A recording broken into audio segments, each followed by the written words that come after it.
Did he talk to you? Did he talk? I was watching. I watched Howard Stern talk to Chris Rock and Artie at the same time, and they were talking about your brother. Yeah, and they're having a conversation. And what I thought about, I had a friend who was like a brother. I never had a brother growing up, but this guy was one of them.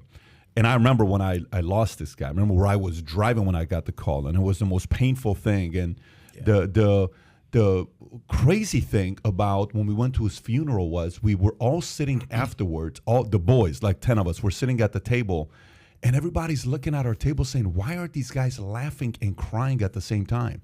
We were in tears, Adam. When I tell you, we're laughing so hard and crying at the same time. Yeah. Okay. Right. And it's almost uncomfortable because the family's like, do you respect? I'm like, I'm telling you, this is how we feel about your son. We loved your son, but he pissed us off because we don't have him anymore. We wish he was here. We lost him at 27. But would he call you when he was in pain? Because this friend of mine, he would always call me, and I would always call him and check on him. And he just tell me, he says, Pat, I'm struggling with this. And I'm like, what are you struggling? We'd have the conversation together. Would he reach out? Was he someone that would reach out? Would you have to reach out to him? No, he would reach out, but then he would isolate too because he never wanted to be a burden, you know, to people. So the isolation it's tough, especially with drugs, and it's tough. And you want to try to like help as much as you can, but it's something that they have to go through themselves, you know. So it's very heartbreaking to see someone that's, you know, going through that kind of thing. And, you know, you just don't know what to do. You don't know. It puts everybody in this kind of thing. Like, I wish we could just get him, you know, somehow help him out, you know, and that kind of thing. Well, this has been part of your life, man. So you've had every conversation, every question, every thought, everything that's gone through. It's been 25 years. 97, right? December 18th, I want to say. So it's been 24 and a half years, coming on 25 years. So you probably had every question that people ask. But I'm listening to Chris, what he's saying, and Chris Rock. He's telling Howard the solution is stop hiring him. Or to fire him. No, he says stop. And Chris's recommendation is the way you get these guys. He says, number one, he says a lot of the people who are in the industry, all they want to do is they want to heal them for a weekend to do the shoot and then go back and do your drugs, and we'll give you everything you want, but then let's put you through therapy again to clean you out. It says rather than permanently fix a person, stop hiring him, stop giving him money, stop, let him go broke so he doesn't have the money to buy the stuff, and that's the only way to clean up. So they're going back and forth, and then Howard says, but is it really the producer's fault? Is it? He says, no, I'm not saying it's not the producer. It was a very interesting exchange. He called the Hollywood people and enablers. Yeah, he called them enablers. Because he's such an amazing talent that they want to capitalize on that. Right. And they want him to be clean for the role, but then not interfere. And then Artie Lang, who also has some major I'm not sure if you have any relationship with Artie. Yeah, I know Artie. Yeah. And so it was a really a very interesting conversation. I listened to that same thing. It was Howard Stern and obviously Robin Quivers and Chris Rock and Artie all talking about your brother, but it was beyond just your brother. Right. It was people struggling. And they were directing it towards Artie, correct? Yeah, and they were directing it They were trying to towards find Artie. a solution of what to do with these amazingly talented people who are struggling with addiction. Yeah. So, I mean, this is right in your wheelhouse. I would say definitely you would have to put them in, depending on how severe. You know, it can get to be very severe, which it got to be with Chris. And I think the only solution when it gets that way, lock them in a room and they don't get out for a while. For a while. What's a while? Define a while. A year? Yeah. Possibly more. Possibly more. When it gets to be that acute, for sure. You've seen the movie Walk the Line? You've seen the movie Walk. You remember that one scene? Have you seen Walk the Line? The story of Johnny Cash? Yeah, Johnny Cash. Okay, of course. you know, Joaquin Phoenix, right? There's this one scene where June Carter, who is played by Reese Witherspoon, which she crushed it. What a movie. That's a movie I watch with my kids, my boys, to teach them a lesson. But the one scene where he's in the bed and the guy that was selling him the stuff comes from the side, and you see the father-in-law come out with the shotgun saying, hey, get the hell out of here. Yeah. And you've seen the struggle of Joaquin going through the withdrawal. Oh my God! And I saw my buddy go through it. We took him to Tarzana Rehabilitation Center. I don't know if you're familiar with Tarzana Rehabilitation Center. It's closer to Woodland Hills. We took him there. It was like $400 a day, and they had to be there for 14 days. And afterwards, he was good for 2 weeks. And his challenge was Vicodin. He couldn't drop the Vicodin. He'd take 50. he take 50 Yeah, in a yeah. day. In a day? In a day. Yeah, and they'll do anything to get it. I mean, they'll break into somebody's house and take it back. I remember me and a friend were at the place right across the street from Conrad's. I don't know what it was called. Shakey's or Shakers, whatever it's called in Glendale, off of Brand or Central. So we go there, and I'm sitting with him. We came after a Bible study. I was trying to introduce him to a pastor to kind of see what direction we can do to heal this guy. Yeah. And he says, I forgot my jacket. I want to go get it from my Mustang. Yeah. And I told Armand, I said, Armand, I'm going to walk out. I don't think he's getting his jacket. So I walk out right behind him. He doesn't see me. Mm-hmm. I walk to the back, and he opens the trunk. He still doesn't see me because I'm hiding behind an SUV. I want to know what this guy's doing. He opens it up. I come right next to him. He opens the bottle. He drops. He's about to go like this. I hold his arm. I take the pills. I take the whole thing. I put it in my pocket. Mm-hmm. I've never in my life seen a man plead for anything the way he was pleading in that moment. Damn. Yeah. I've never seen him plead for it. And I'm watching him, and I'm seeing the pain this guy's going through. And I'm like, dude, I'm telling you, you're not going to get it from me. Yeah. He says, Pat, my body hurts. I'm telling you, you just give me 5. I'm like, I'm not giving it to you, bro. Yeah. 3 o'clock in the morning, Armand comes out. He's crying for 2 hours. Yeah. Obviously, I didn't give it to him that night. I took it, I walked out, and I went and found out who was selling it to him. So I went and had a conversation with the guy that was selling it. It wasn't a conversation, but we had a situation with that guy.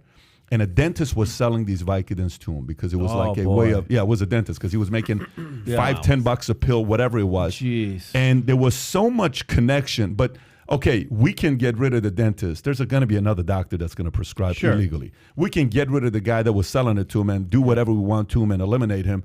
There's going to be another guy that's going to eventually, as much as the survivor has the pain of what else could I have done, I think eventually it goes back to the individual. The individual has to be willing to go through it, and as much support and change you put. Yeah. Man, but you have to get them off. There's steps. You have to get them off, like, initially, like, which is, tough, the withdrawals and all that kind of stuff. Then there just has to be, and I'm going to say it, you have to turn to God. You have to make that part of it, because I think the human being can only go so far.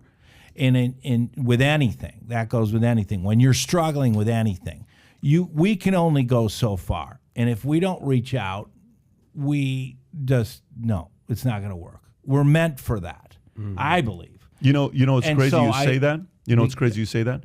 We're at Bible study one night in Pasadena. Pazmaz, I don't know what the church was called. I want to hear your thoughts. And he's sitting there saying, when we're talking, he's praying. The pastor's praying over him for 30 minutes and he's fully in tears. This is a tough guy. This is the first guy in Wilson Junior High School I got into a fight. He's the first guy that ever punched me in the face. Like, he's not like a lightweight. We would fight, him and I, all the time. And we were best of buddies, right? And he had a challenge of trying to please his dad. Yeah. So the whole thing about pleasing. He's like, I don't think I'm ever going to please him. And it was a list of people that he was going through. And no matter how much we try to get him to go through that phase, always coming back and feeling guilty like he can't please folks. Yeah. Yeah. Well, but was Chris going through the God side? Was he going to church? Was he going through? We're Catholic, and I think that he had, I think there's a thing where he would go to church and he believed in Christ and he believed in that kind of thing. So, but there's an extra step where he just, for each person, I mean, there's a thing you can kind of like give it lip service and that kind of thing. Like, I go to church, I don't know what's going on, but to really get in, to really give yourself to that is a different level. There's a different level there where you have to like really let a lot of stuff go. Mm-hmm. And that means 90% of show business and all that other stuff.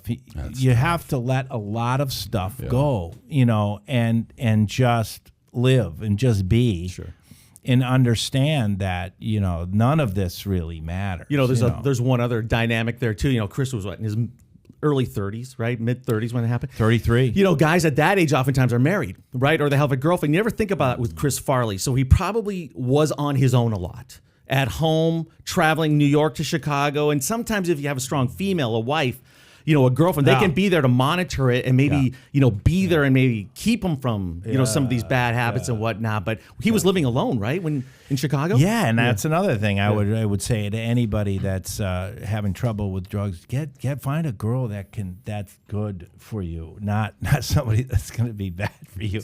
But that's tricky with men anyway, to find the right woman that can really kind of be there for you and marry her and be faithful to her, and that'll get you through a lot too. Yeah, definitely. Do you know what's crazy about what you just said? So you're the age 33, right? You know who died at the age of 33? Christ, Alexander the Great, John Belushi, Nipsey Hussle. The list, it's a very interesting, that 33 Chris is a very... definitely wasn't Christ. He might have been Belushi, but he wasn't Christ. He might have been Belushi. All these stories, what's been your experience with drugs, partying, alcohol? Listen, we're Irish Catholic. I mean, I have my struggles too, and so I do go to program and that kind of thing. I'm off of it, all of it now, but to me, it's definitely therapy and God, and I'm Catholic and I go back to my faith and I try to make it a part of my life, not just like something that I talk about. I try to make it part of my life. It doesn't always, I'm still a flawed person, but I have to make that part of my life, or otherwise it doesn't work for me. Well, when you see, I mean, obviously we're approaching this endemic phase of what's been going on with COVID, but part of the fallout of everybody being trapped in their house for the last couple of years is a lot of people are utilizing drugs and alcohol more than ever. And, we're seeing a lot of overdoses. Yeah. So being that this is more pervasive than ever because of the pandemic, does it get you angrier than ever? Do you want to speak out more about it? Is it closer to home when you hear these stories? What's your thoughts on just everything that's happening? I think in general, there's this walking away from God. I think the whole country and the world we're walking away, and we're in a dangerous spot. I think that you can't do that. When the society goes away from God, then we're seeing it. We're seeing it. We go into materialism. I think we're, in my Catholic faith, we're fallen individuals from the start. So we're prone to materialism, wealth, greed, all that kind of stuff, gluttony, all that kind of stuff. Whatever the seven deadly sin, whichever one you have, which you all have, you're going to gravitate towards that. That's just human nature. So that's what we're seeing, I think. I think that's what we're seeing. We're just seeing a bunch, when we don't need God, well, we're going to go somewhere else. If you enjoyed this short clip, click over here to watch another short clip. And if you want to watch the entire episode, the entire podcast, click here.